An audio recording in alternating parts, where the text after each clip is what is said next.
So George the Second fucks von Dornum and Bamberg in 1623. So this is after John Gottfried von Eschenbach.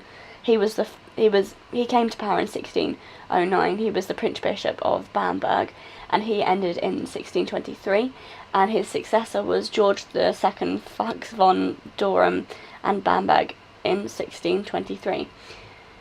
And any opposition, the witch hunting was brought to an end by the moderates on the local council, who claimed the war in Bohemia and authorities couldn't afford the luxury of chasing phantoms. But when he came into power, George, any opposition to the witch hunting was removed, and he had, in his time, 300 suspected witches executed. So what was the social impact on Bamberg? From the war, foreign armies involved in the war. There was 100,000 Danes who fought the Protestant cause. Dutch, Scottish, English and Swedish involvement. The famines as a result of soldiers requisitioning food and supplies, so there was famines in Bamberg, and the foreign armies there was a lot of them, so to support them it was a strain on resources. Men and boys were forcefully reconscripted from both sides. There was an increased fear of witches as misfortune present.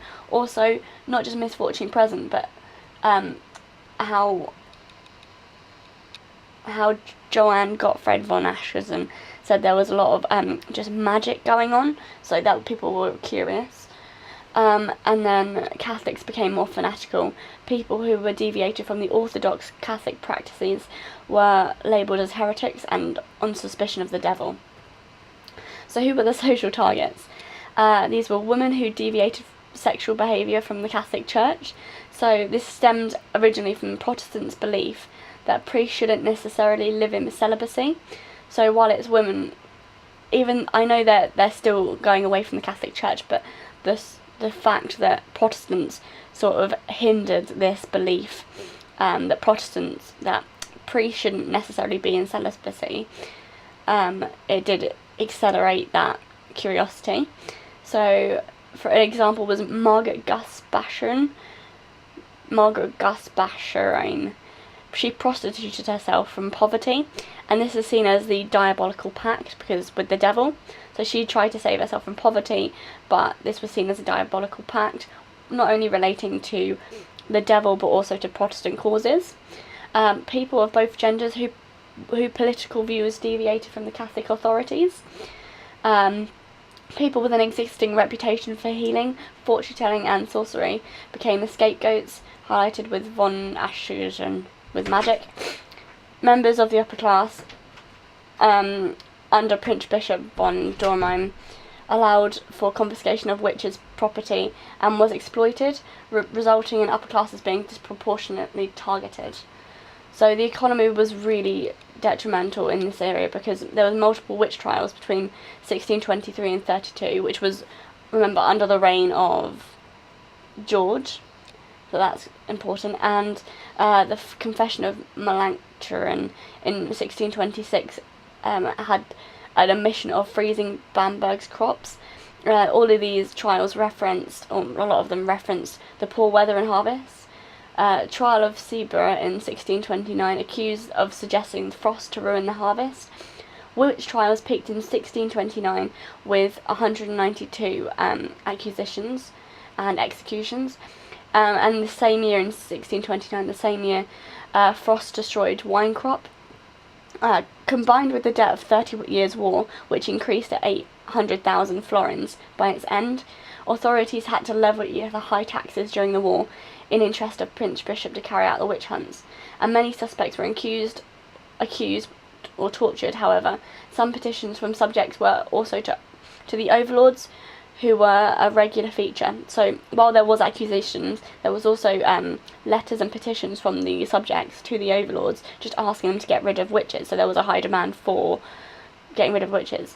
These petitions demanded eradication of these witches from an area, and the evidence of a contemporary, Hans Langhans, was the mayor of Zeil.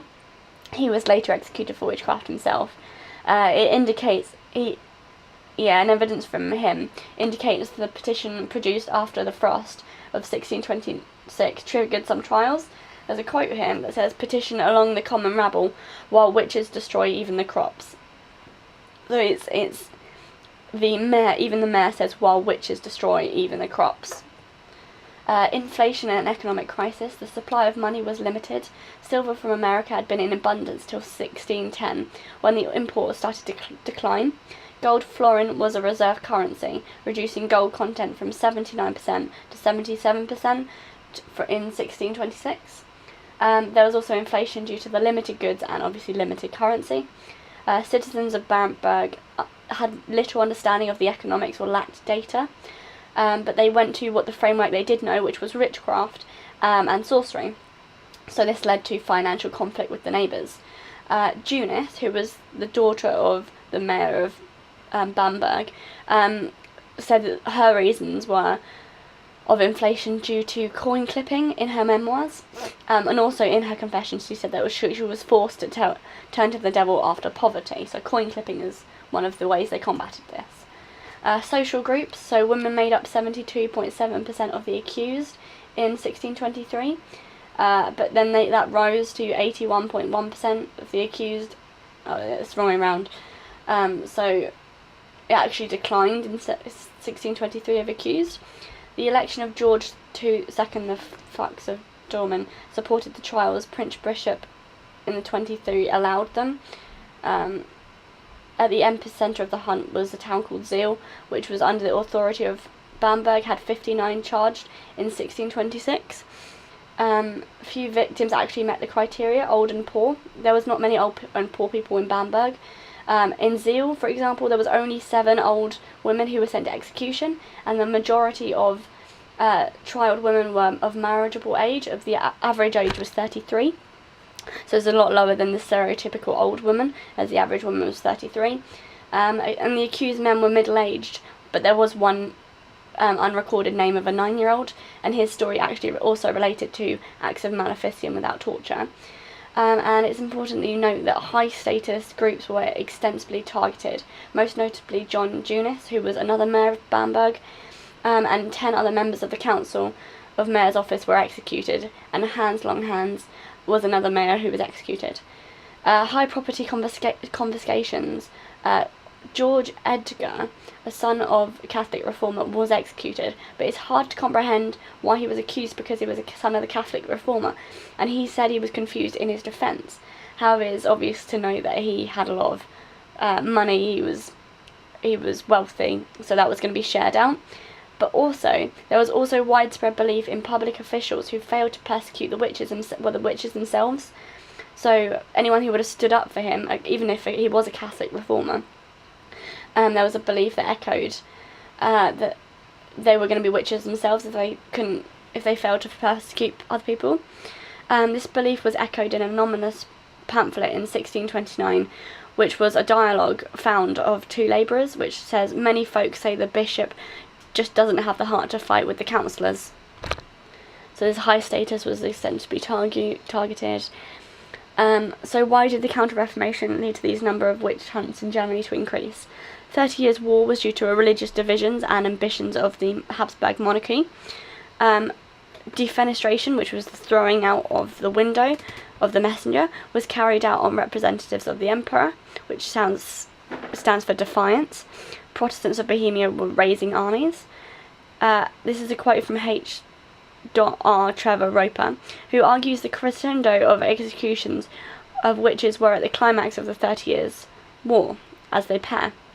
So the witches at the climax of the war, and the execution of witches and 30 Years' War were at the same climax, so they helped each other.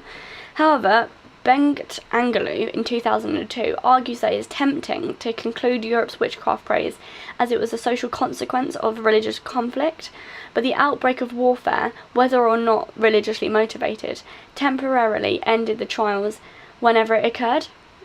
So, for example, with the local councils, so the outbreak of warfare, whether or not religiously motivated, temporarily ended the trials whenever it occurred. An example would be 1619. War disrupted all normal government activity, and he says that subtler connections must be found.